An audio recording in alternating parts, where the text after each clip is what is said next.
Vous voulez être prêt en cas de crise, vous ne savez pas par où commencer. Dans cette vidéo, je vais vous donner un plan clair pour démarrer le survivalisme, même si vous êtes débutant, et éviter surtout les erreurs coûteuses que font beaucoup. Dans la description de la vidéo, vous allez pouvoir télécharger un PDF avec la checklist pour débuter le survivalisme. Donc cette vidéo, on va s'appuyer du coup sur ce document-là pour vous expliquer un peu ce qu'il y a dedans. Une fois que vous aurez téléchargé ce PDF, vous allez du coup avoir la liste sous les yeux qui va être définie en 5 points. Le premier point, c'est évaluer sa situation. Quand on dit évaluer sa situation, en gros, c'est faire le tour, le bilan de son environnement. Donc, faire l'inventaire de votre logement, quand on dit ça, en gros, c'est savoir le nombre de pièces que vous avez, est-ce que vous avez des pièces sécurisées, est-ce que vous avez assez d'espace pour faire du stockage, etc. Identifier les personnes à protéger, c'est important, le nombre de personnes que vous êtes, est-ce que vous avez des animaux, etc. Vérifier des santé, besoins spécifiques, c'est est-ce que vous avez des maladies spécifiques à traiter ou pas. Et noter les risques principaux autour de chez soi. Ça, c'est très important. Est-ce que vous êtes dans une zone sujet à inondation, coupure d'électricité, pénurie? Ça, vous devez tout de suite, en gros, le mettre dans votre plan d'action.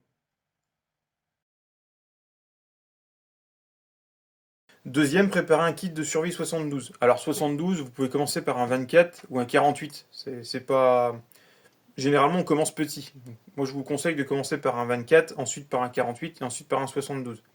Ce kit, on est d'accord que c'est uniquement pour rester chez vous. Hein. C'est pas un kit pour partir, etc. C'est vraiment le minimum pour être isolé chez soi. Donc vous allez voir les essentiels de l'eau potable, 3 litres par jour, par personne, pour 3 jours. Voilà. En gros, c'est ce qu'on dit. Donc en gros, si vous êtes tout seul, vous prévoyez du coup 3 litres par jour pour 3 jours, donc 3 fois 3, 9. Vous avez 9 litres, quoi. Et ainsi de suite, suivant le nombre de personnes. Cette eau potable, c'est vraiment destiné à s'hydrater et l'hygiène corporelle vite fait, quoi. Vous amusez pas à prendre des douches avec votre eau en bouteille, quoi. C'est vraiment du stock minimal. C'est vraiment pour rester en vie, quoi. De la nourriture non périssable, conserve, de la barre énergétique, du miel, etc. Vraiment tout ce qui se conserve à long terme et qui n'a pas de date de péremption. Des lampes, des piles avec dynamo, c'est mieux. Donc toujours dans l'objectif de rester un peu autonome si jamais il y a une coupure d'électricité. Radio à pile ou à dynamo, évidemment, si vous voulez tenir à l'écoute de ce qui se passe autour de chez vous et que vous n'avez plus d'électricité, la radio, ça fonctionne très très bien.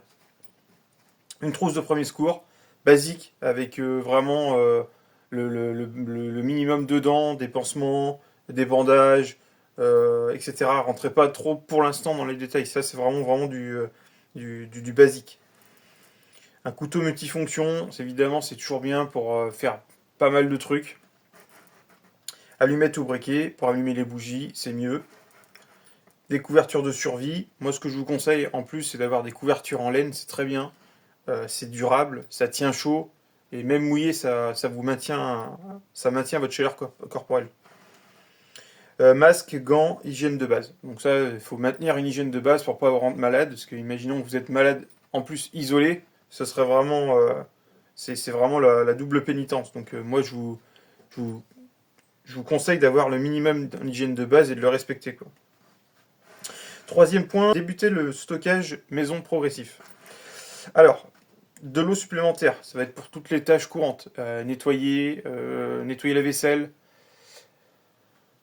euh, nettoyer la vaisselle, genre de choses, quoi. Normalement, il y a des petites techniques comme ça. Si vous jamais vous vous retrouvez isolé chez vous, c'est remplir les baignoires, les lavabos, des bidons, etc. Pour que cette eau vous serve soit à être purifiée pour vous en servir, soit vous allez pouvoir du coup faire le nettoyage minimum, vaisselle, nettoyage corporel, etc. Nourriture longue conservation, on y revient. Vraiment, des pâtes, du riz, des conserves, ça c'est vraiment quelque chose que vous devez avoir chez vous en continu, quoi. Produits d'hygiène et de médicaments, évidemment. Les médicaments basiques, antidouleurs, anti-inflammatoires, antidiurétiques. Vraiment, c'est des trucs basiques, quoi. Et évidemment, des sources d'énergie alternatives, batteries, panneaux solaires, bougies, Voilà. Le principal, c'est que vous puissiez recharger des smartphones ou ce genre de choses, quoi. Ensuite, acquérir des compétences de base. Ça, c'est vraiment le gros nœud de votre objectif. Acquérir des compétences. C'est la base de tout, quoi. Le premier que je vous conseille, c'est les premiers secours. Soins d'urgence. PSC1, c'est le basique. Apprendre à gérer des malaises, apprendre à gérer des fractures, apprendre à gérer des coupures, etc. C'est vraiment de basique de basique. Partez pas dans des trucs hyper compliqués. Déjà, la base, les premiers secours, c'est déjà très très bien. Allumage de feu et cuisson sans électricité. Alors ça va vraiment dépendre de votre logement. Est-ce que vous êtes susceptible de pouvoir faire d'allumer un feu avec... Est-ce que vous avez du gaz chez vous? Est-ce que vous êtes en électricité? Voilà, ça va vraiment dépendre de ça. Si vous êtes sous gaz, avec une bouteille autonome, c'est bien. Si vous êtes en gaz en ville, vous pouvez très bien être susceptible d'avoir une coupure de gaz et du coup de vous retrouver un peu sans moyen de chauffage. Donc ça, c'est bien de réfléchir à un moyen alternatif et indépendant du système que vous puissiez du coup faire de la cuisson sans électricité. De base, l'orientation, lecture de carte, boussole, ça c'est un basique aussi que les gens ne maîtrisent pas forcément. Et pareil, c'est vraiment du basique. Hein. C'est vraiment de l'orientation de base, nord-sud, de la lecture de carte pour arriver à se repérer un peu vraiment simplement quoi. Purification de l'eau, les différentes techniques, la plus facile, la plus simple, c'est de faire bouillir. Faire bouillir au moins 10 minutes, et au moins vous êtes sûr et certain qu'elle est consommable. Technique 5 de bricolage et de réparation, c'est quelque chose de hyper important et que bizarrement, en fait, on retrouve pas beaucoup dans des manuels ou ce genre de choses. Et en fait, pour moi, c'est vraiment un des gros points forts en compétence. Être capable de réparer les choses, c'est être capable de sortir de situations qui peuvent être vraiment hyper gênantes. Commencez par des bricolages simples pour vous mettre dedans, hein, vraiment des petits bricolages. Tiens, par exemple, changer un mitigeur, est-ce que je suis capable de changer un mitigeur de lavabo, etc. Et au fur et à mesure, bah, vous compliquez la chose, mais c'est bien de ces compétences de les avoir quand vous êtes dans un environnement qui est sain, plutôt qu'être directement dans une situation dégradée. Construire un plan d'action, donc ça aussi, très important. Définir des scénarios prioritaires. Ça, c'est bien. Je trouve que c'est la chose la plus efficace à faire. C'est s'imaginer qu'est-ce qui pourrait vous arriver dans votre logement. Et une fois que vous imaginez ça, qu'est-ce que du coup je peux mettre en place pour pouvoir y pallier. C'est la base, hein, mais ça, c'est quasiment pareil, jamais fait. Par exemple, si j'ai une coupure d'électricité, eh ben, comment je vais me débrouiller? Est-ce que je suis capable euh, de, de faire de la lumière? Est-ce que je vais être capable du coup de me faire à manger? Est-ce que je vais être capable de purifier de l'eau, etc. Et c'est très facile à faire. Hein. Vous pouvez faire très bien un scénario en temps réel, vous coupez votre courant, et là, bah, du coup, vous dites, bon voilà, maintenant, comment je vais me débrouiller pour durer 24 heures ou 48 heures sans électricité. Et vous allez voir, c'est hyper intéressant. Ça permet vraiment de mettre en place votre kit et savoir est-ce que il vous manque des choses, est-ce qu'il y a des choses à peaufiner, est-ce que vous avez des choses en trop que vous n'êtes pas servi, etc. Donc, pour moi, c'est vraiment des choses que vous devez mettre en place, quoi. Évidemment, inondation, crise alimentaire, etc. Établir un plan familial d'urgence. Ça aussi, c'est très important. Savoir qui fait quoi au sein de votre famille. Alors, en fonction de chaque scénario, chaque personne qui est présente dans votre environnement familial doit avoir une tâche à faire et doit savoir ce qu'il a à faire. Il n'y a pas de place à l'improvisation. En faisant ça, vous allez gagner vraiment en efficacité. Tout en sachant que, voilà, si chacun sait ce qu'il a à faire, vous allez être plus efficace, quoi. Créer un carnet de suivi, inventaire, date de vérification du matériel, ça aussi c'est un basique. Il faut vraiment le faire aussi. C'est-à-dire que souvent, moi je faisais sous format PDF. Sauf que c'est complètement con parce que le format PDF, c'est sur un ordinateur. S'il n'y a plus d'électricité, l'ordinateur, vous n'avez plus accès à la page PDF. C'est pas pratique du tout. Moi, je vous invite vraiment à faire du papier, quitte à faire des feuilles A4, les plier et le mettre dans un carnet. Et dans ce carnet-là, vous allez pouvoir checker ce que vous êtes mis en place, ou à quel point vous êtes rendu, qu'est-ce que vous devez acheter, une technique à revoir, etc. Je trouve que le carnet de suivi, c'est quand même pas mal, quoi. Ça tombe pas en panne.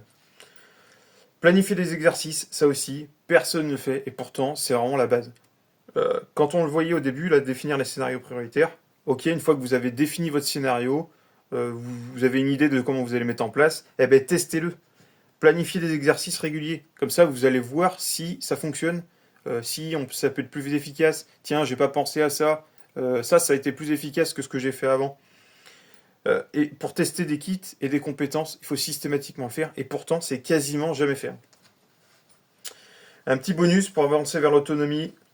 Jardiner, bah évidemment à la base, hein, si vous n'avez pas d'alimentation, bah vous vous retrouvez le bec dans l'eau, c'est quand même dommage, quoi. Culture potagère, alors évidemment, commencez petit, un petit potager, 1 mètre sur 1 mètre, puis au fur et à mesure vous augmenterez. Si vous êtes en appartement, il y a plein de situations qui peuvent être compliquées. Dans ces cas-là, faut que votre stratégie elle soit adaptée. Est-ce qu'il faut stocker plus de nourriture, etc. Mais ça, il faut y réfléchir avant, quoi. Un stock de semences et connaissances sur les plantes comestibles. Si vous avez un potager, mais vous n'avez pas de quoi du coup mettre des semences dedans, pareil, vous tombez le bec dans l'eau. Donc je vous conseille de faire un stock de semences. Évidemment, des semences paysannes pour pouvoir les reproduire. Évidemment, des semences de cocopelli. Hein, je vous remets quand même un petit rappel. Des techniques de conservation alimentaire. À partir du moment où vous avez vos potagers, vous avez récolté vos fruits et légumes, qu'est-ce que vous en faites? Parce qu'évidemment, il va falloir les conserver. Donc, il y a plein de techniques de conservation, déshydratation, mise en conserve, etc. Mais il faut les maîtriser. Et ça, il faut les maîtriser tout de suite. Il ne faut pas les maîtriser quand vous allez être en situation dégradée. Ce sera pas jouable, quoi. Et le réseautage, évidemment, avec d'autres survivalistes, ou des groupes locaux, ou des autonomistes, ou des gens qui sont un peu dans la préparation. Vous n'êtes pas obligé de chercher des survivalistes, hein. On est tous un peu survivalistes dans la main. Mais ce qu'il faut, c'est avoir le même état d'esprit, connaître des gens un peu dans votre secteur. Comme ça, vous allez pouvoir vous épauler en cas de problème. Vous allez pouvoir vous échanger des semences, vous allez pouvoir... voilà. C'est vraiment se filer un coup de main en cas de problème, quoi. Donc voilà. Donc moi voilà, ce PDF, il sera téléchargé, c'est gratuit, c'est totalement gratuit, c'est à disposition, vous en faites ce que vous voulez. Vous pouvez même la modifier si vous voulez, si vous trouvez qu'elle n'est pas complète. Et d'ailleurs, je vous invite dans les commentaires à mettre s'il y a un point qui apparaît pas dans la liste, qui pour vous il vous paraît important, comme ça du coup on pourra faire évoluer un peu cette checklist, tout en se disant que c'est vraiment une checklist débutant, c'est vraiment basique de chez basique, hein. On rentre pas dans les détails, c'est vraiment pour commencer, quoi. Donc, merci d'avoir suivi cette vidéo. Je vous invite à commenter, à mettre un petit like, partager la vidéo. N'hésitez pas non plus à commenter si vous voulez, si vous avez d'autres idées pour la checklist pour la modifier, comme ça on la modifiera au fur et à mesure. Et je vous dis à la prochaine pour une nouvelle vidéo.